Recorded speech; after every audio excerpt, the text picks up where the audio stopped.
Estimados amigos que nos visualizan, bienvenidos a nombre de la Academia de Mérida a esta videoconferencia. La primera videoconferencia, realizada el 9 del mes en curso, fue todo un éxito estimulante que podemos ponderarlo así, dada la circunstancia de que hubo 400 visualizaciones.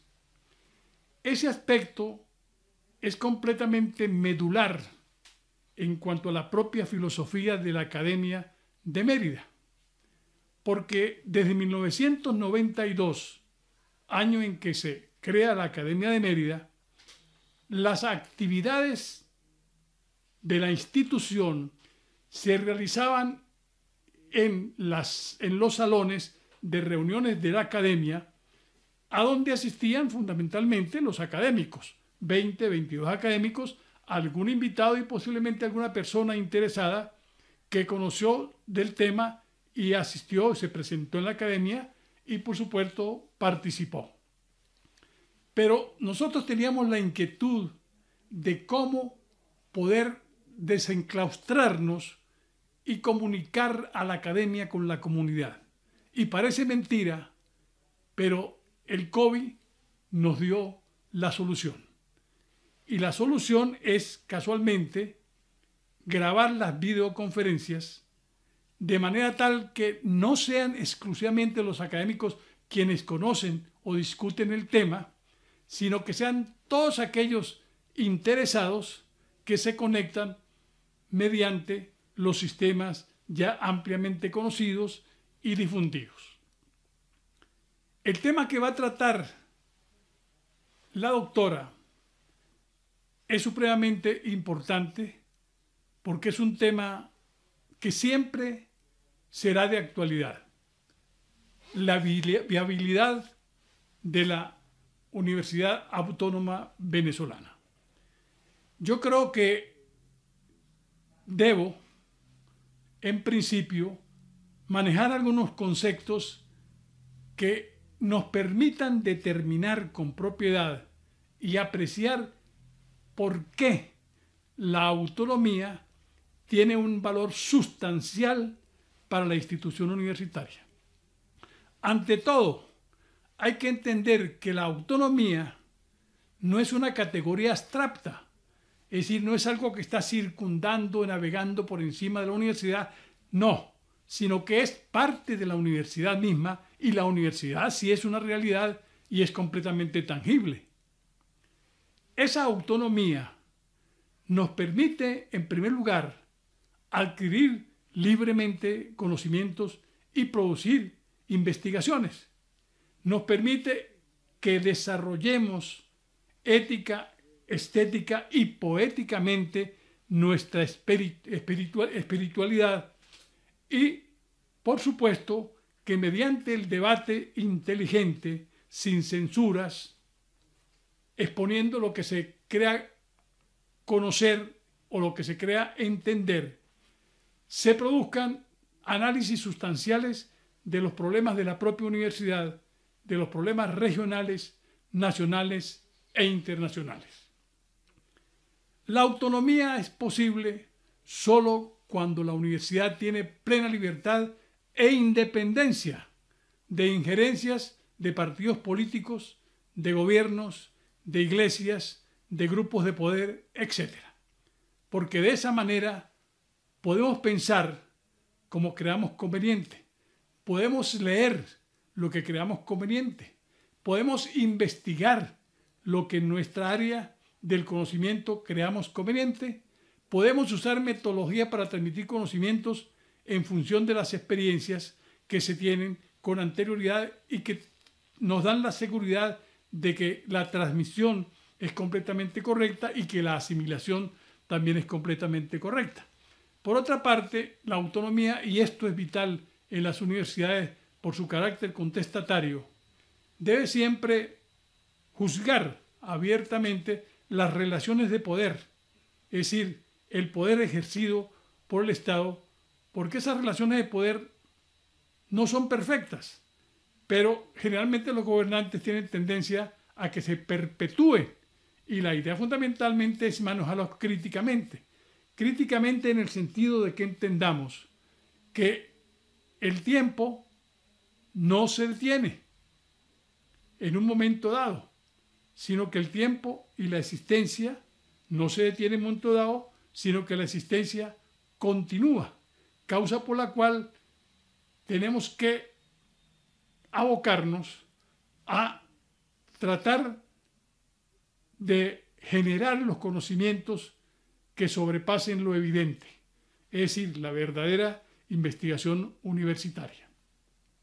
Por otra parte, y esto es supremamente importante, y a veces ni siquiera en los tratados filosóficos de muchos autores se trata, la Universidad Autónoma tiene la obligación, y es parte de su propia decisión, el de darle variedad epistemológica, cultural y sociopolítica a los integrantes de la familia universitaria. En segundo lugar, tener la posibilidad de enfrentar lo desconocido. Y en tercer lugar, generar dentro de la universidad una cultura del debate. El debate, repito, sin censuras, abierto, de manera tal que sea un proceso educativo que elimina los nepotismos que se generan con la educación tradicional. Pero bien, eso grosso modo es lo que podríamos entender como autonomía, o por lo menos lo que podemos entender que es lo que nos permite la autonomía universitaria. Pero hay un problema, y eso creo que va a ser lo medular, lo central de la exposición de la profesora, es que la universidad solo podría ser verdaderamente autónoma si es una autarquía, es decir, si la universidad es capaz de mantenerse por sus propios medios. Eso incluso lo dijo Bolívar en el año 1827, el 25 de julio, cuando hizo junto con el doctor Vargas y el doctor Revenga los estatutos de la Universidad de Caracas. Bolívar dijo, la universidad tiene que ser autónoma, pero para ser autónoma tiene que autofinanciarse. E incluso él dio propiedades a la universidad pensando en que pudiera concretarse esa idea. Si no somos una autarquía, no podemos mantenernos, y el Estado cada vez más disminuye los presupuestos universitarios, entorpecen el funcionamiento. ¿Cómo haremos para que pueda supervivir la universidad y pueda supervivir como universidad autónoma? He ahí el problema, y eso es lo que trata de dilucidar la conferencista de hoy. Muchas gracias.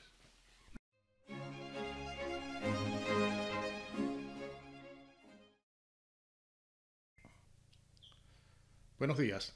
Sean todos ustedes bienvenidos a la segunda sesión virtual de la Academia de Mérida.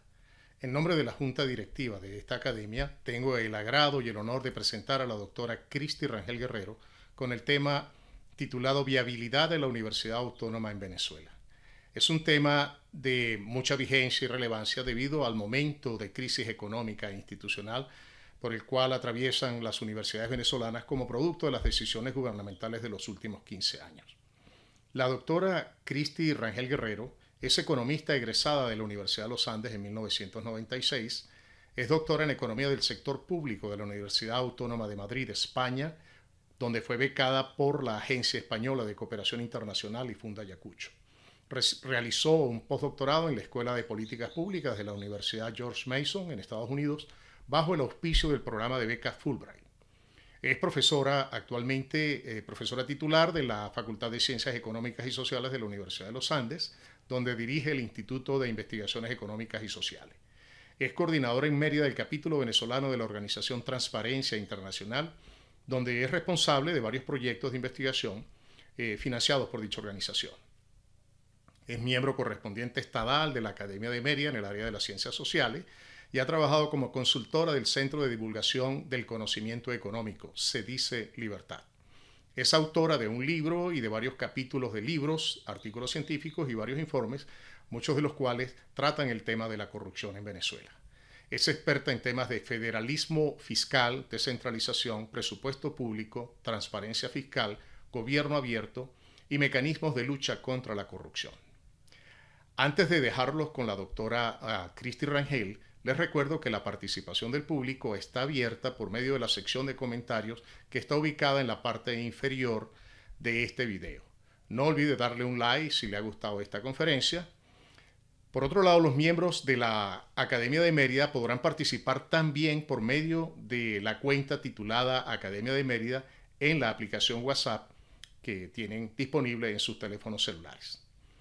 Bien, bienvenidos de nuevo y con ustedes la doctora Cristi Rangel Guerrero.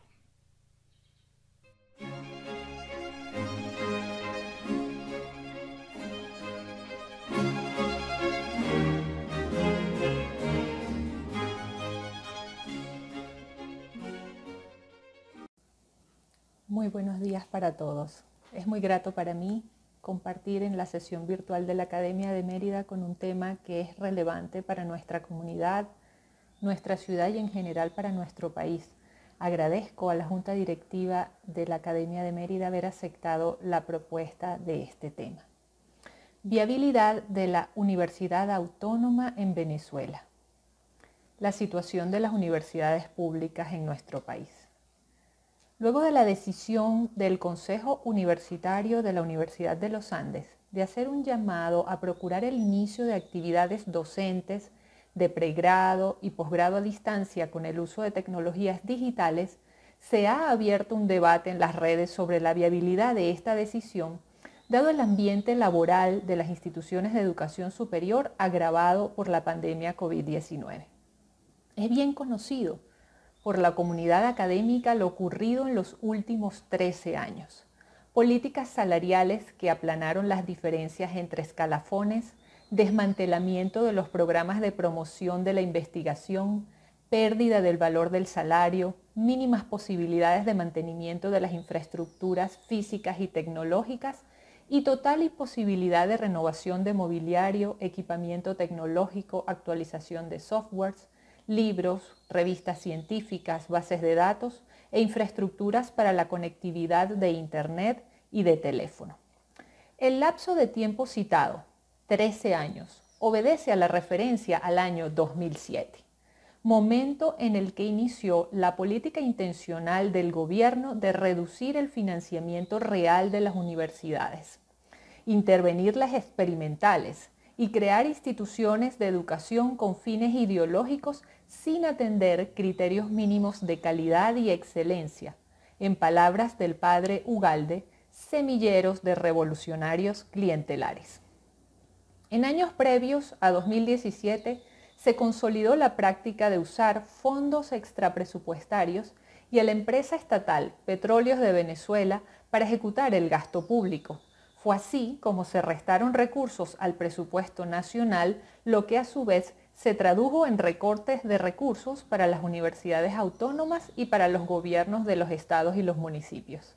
Aunque vinieron años de bonanza fiscal para el gobierno nacional por los elevados precios de los hidrocarburos, ya que el gasto público nacional creció en términos reales 5% anual hasta 2014, desde 2007 la OPSU envió a las universidades públicas lineamientos de formulación presupuestaria exigiendo dejar por fuera gastos de funcionamiento, inversión e incluso gastos ineludibles de personal con la promesa de atender en el año, a través de créditos adicionales, algunos compromisos.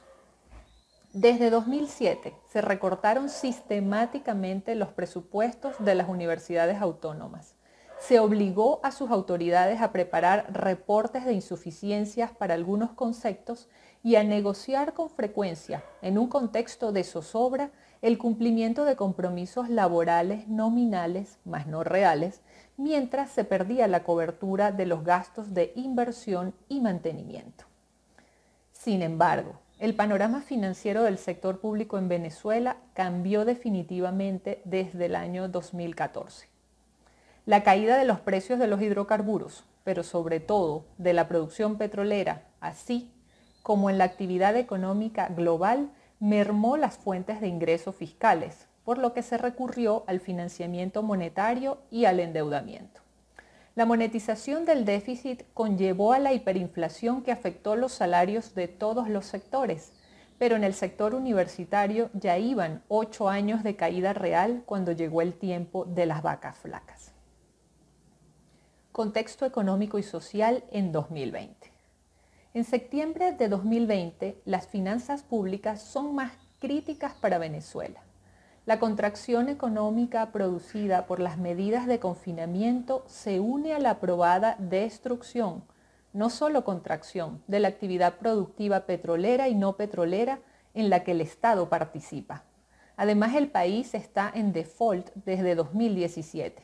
Esto significa que no hay, ni habrá en los próximos, tal vez 10 o 15 años, la posibilidad de financiamiento a través de la renta petrolera, dadas las inmensas necesidades de inversión para recuperar parte de la industria y volverla rentable nuevamente, dado el contexto de los precios internacionales del petróleo, que difícilmente se recuperarán a los niveles previos a la pandemia COVID-19 en el mediano plazo. En cuanto al financiamiento tributario, si bien se requiere una reforma para darle preponderancia al impuesto sobre la renta de las personas naturales, minimizar la evasión y explorar la fiscalidad ambiental, es del todo contraindicado una política de recaudación agresiva en una economía atomizada, urgida de capital para inversiones que posibiliten la reconstrucción de servicios esenciales que permitan apalancar otras actividades económicas desprimidas en un contexto muy favorable. El financiamiento a través de la deuda pública es una posibilidad puntual si ocurriera un cambio político. Hay varias estimaciones de las necesidades de deuda realizadas antes de que llegara la pandemia y de la caída brutal en la actividad productiva petrolera, por lo que luego de los acontecimientos de este año, esta estimación seguramente quedó corta. En definitiva, el sector público venezolano está en quiebra, lo que obliga a la sociedad venezolana a reevaluar el rol del Estado y en qué debe gastar sus menguados recursos. Este debate debe incorporar también la realidad social, es decir, las condiciones de vida de los venezolanos hoy. Para ello contamos con los últimos resultados de la encuesta de condiciones de vida en COVID 2019-2020 y otros indicadores que serán citados del informe de seguimiento a la implementación de la Agenda 2030 en Venezuela elaborado por la coalición Sinergia. Venezuela forma parte de un pequeño grupo de países que requieren asistencia humanitaria urgente debido a que en él coinciden una de las 10 mayores crisis alimentarias del mundo. Solo 7% de la población no padece algún tipo de inseguridad alimentaria. El puesto 180 entre 195 países en cuanto a capacidad del sistema de salud para enfrentar la pandemia COVID-19.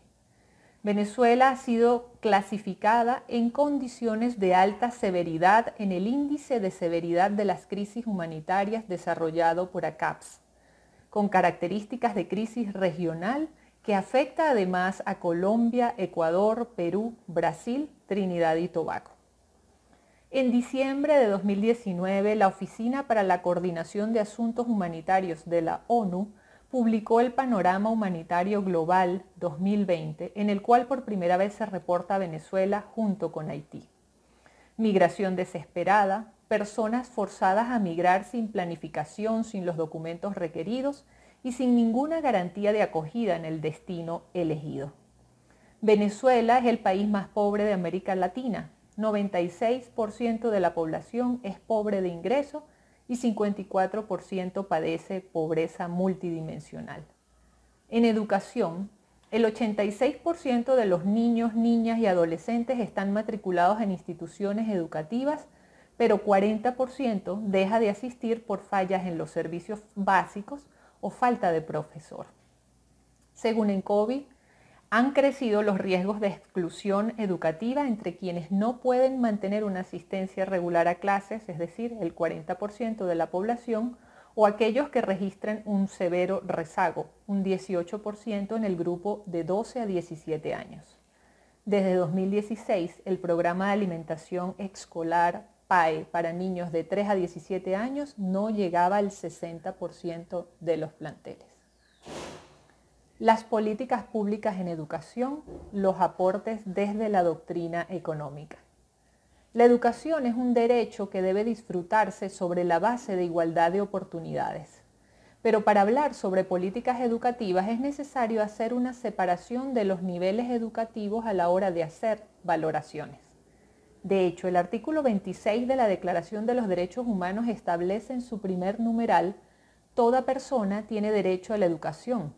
La educación debe ser gratuita, al menos en lo concerniente a la instrucción elemental y fundamental. La instrucción elemental será obligatoria.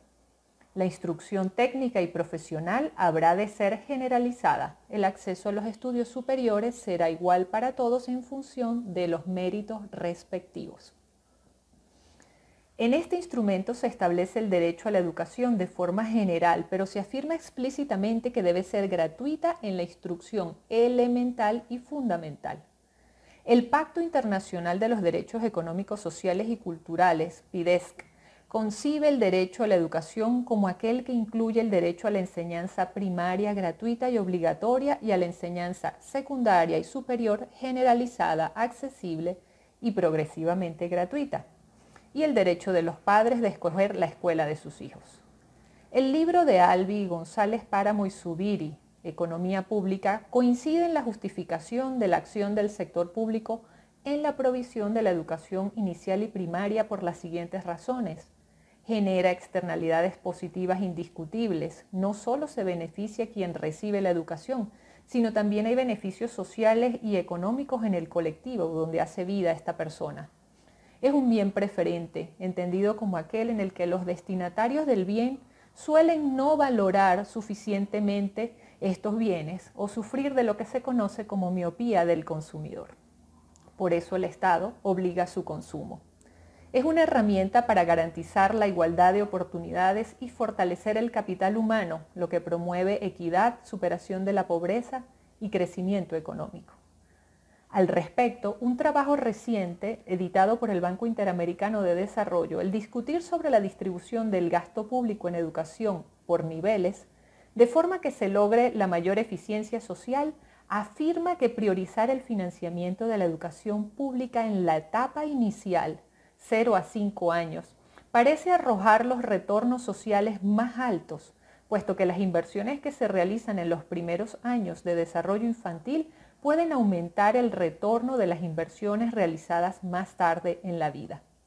Otro enfoque presentado en este mismo libro señala que el financiamiento público de cada nivel de educación debería estar en función de los niveles de ingreso por habitante de los países, de tal manera que los países de bajo ingreso se benefician más de las inversiones dirigidas a ampliar la educación primaria, mientras que en los países de ingreso medio los retornos sociales más elevados provienen de las inversiones para expandir la educación secundaria, asumiendo que la educación primaria de calidad ha sido garantizada a toda la población en edad escolar y así sucesivamente. Ambas perspectivas presentadas se complementan. Es innegable que la garantía de educación gratuita para la etapa preescolar y básica debe ser una prioridad para cualquier Estado. Ahora bien, en relación a la educación universitaria, los análisis normativos y de la experiencia muestran una apreciación distinta. En relación a la educación universitaria, Albi, González Páramo y Zubiri señalan que aunque la educación universitaria también genera efectos externos positivos derivados de los hallazgos de la investigación científica especializada que contribuye con la economía de los países y contribuye a sociedades más igualitarias, la educación universitaria a tasas muy bajas o gratuita es un sistema inequitativo e ineficiente. es ineficiente porque los menos capaces recibirán subvenciones mayores que el resto. Sus debilidades les impedirán el avance esperado. Y además el costo de oportunidad de destinar recursos a la educación universitaria cuando no están cubiertos los niveles de educación inicial y primaria es muy alto. Es inequitativo porque la probabilidad de ir a las universidades es mayor cuanto mayor es la renta familiar. Más aún en un país donde la calidad de la educación primaria y secundaria del sector público está seriamente comprometida. Entonces, se estaría otorgando un subsidio que favorece mayormente a los estratos de renta altos. Los autores concluyen que para garantizar la eficiencia y la equidad en el gasto público en la educación superior, debe conjugarse un sistema de cobro de precios públicos o matrículas con sistemas de crédito público y privado a tasas de interés preferenciales, becas suficientemente focalizadas en los estudiantes de los estratos de renta más bajos y deducciones fiscales importantes. En este sentido, la experiencia internacional en países de la Organización para la Cooperación y el Desarrollo Económico, OCDE, es reveladora. El aumento de la cobertura en la educación universitaria superior al 20% de la población se empieza a dar cuando los ingresos per cápita anuales superan los $20.000 o los $40.000 en los casos de Suecia y Francia. La gratuidad de la educación superior o un fuerte subsidio solo es posible donde hay un sector privado creciente que garantiza a su vez el crecimiento de la economía y la suficiente recaudación fiscal para financiar este gasto. Por otro lado, es preciso incorporar en el análisis la importancia de los incentivos.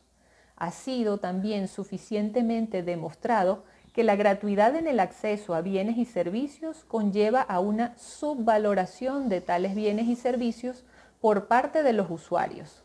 Al no valorarlos correctamente, los malgastan. En la universidad ya hay evidencia de estos incentivos perversos en la ligereza de algunos estudiantes para decidir el retiro de materias o reprobar, porque no cuesta nada volver a inscribirlas, unidas a situaciones como las de la Universidad de los Andes, en la que hay requisitos muy laxos de permanencia para los estudiantes. La gratuidad provocó que muchos adultos que ya tenían su profesión y estabilidad laboral decidieran estudiar por hobby o por evadir horas de trabajo en el marco de las garantías de normativas laborales recientes, con lo cual se masificaron algunas carreras y restaron oportunidades a la población que debería ser atendida prioritariamente. Frente a esta realidad surge la pregunta: ¿debe el Estado pagar enteramente un hobby tan costoso a sus ciudadanos?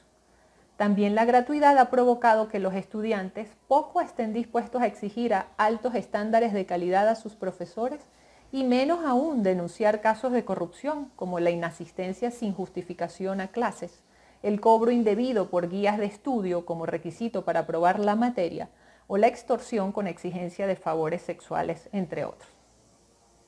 Viabilidad de las universidades autónomas en Venezuela.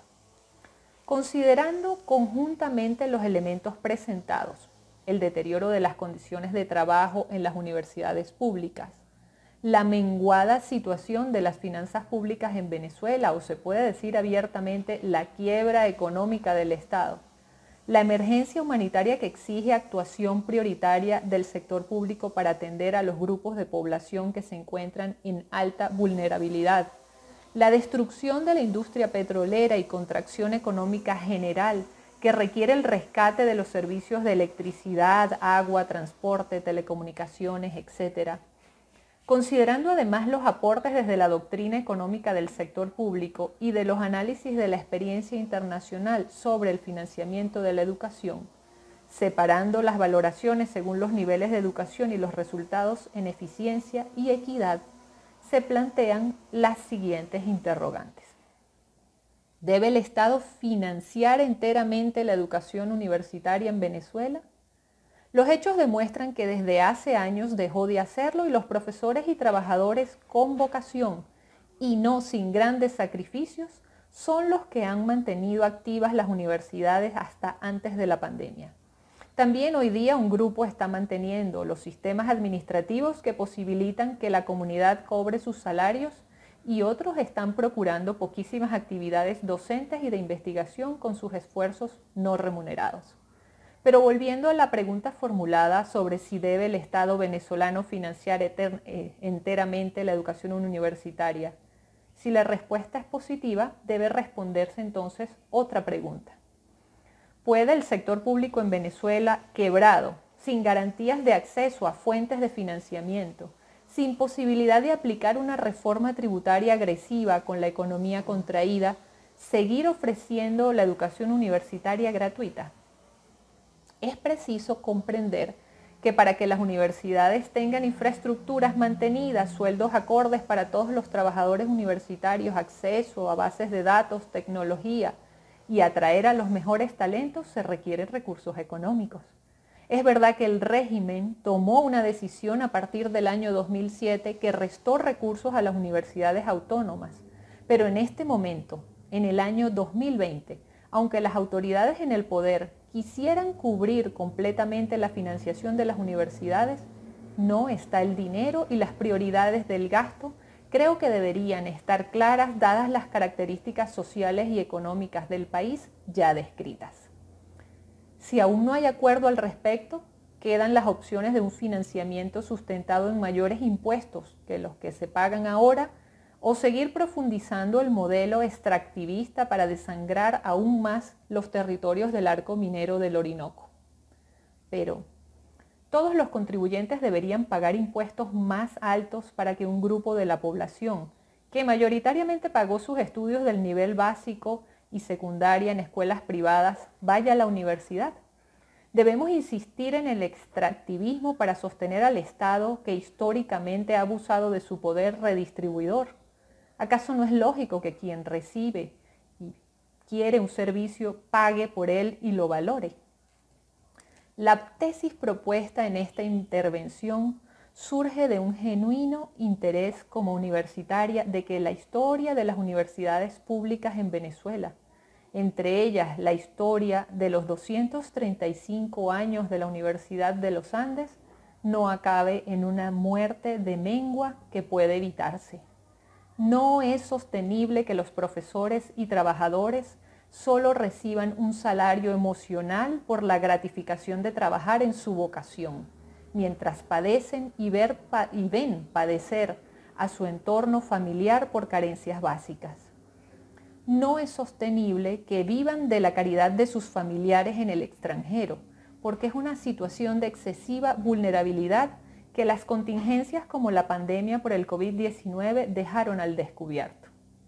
No es sostenible que las universidades se mantengan abiertas si sus profesores y trabajadores deben tener 2 o 3 trabajos y altísimas exigencias para financiar ellos la enseñanza. En este sentido, con mucho respeto, propongo que se discuta abiertamente un modelo de financiación para la educación universitaria distinto al que ha imperado hasta ahora, en el que el Estado antes y ahora también los profesores y trabajadores son los que financian la educación universitaria y no sus beneficiarios, los estudiantes. Que más allá de defender derechos adquiridos que no son materializables, argumentar una regresividad o apegarnos a dogmatismos ideológicos, atendamos con pragmatismo qué es lo posible en la Venezuela de hoy y cómo vencer las terribles sombras que se ciernen sobre las instituciones de educación superior del sector público. No sería precisa la privatización de las universidades autónomas. En muchos países del mundo desarrollado hay universidades públicas que cobran matrículas, precios públicos, y se rigen por esquemas de financiación mixtos. Personalmente, recibí parte de mi formación en 2 de ellas, la Universidad Autónoma de Madrid en España, cuyas matrículas son accesibles para la mayoritaria clase media española y tiene un programa de becas y cobros discriminados según la situación socioeconómica de los estudiantes.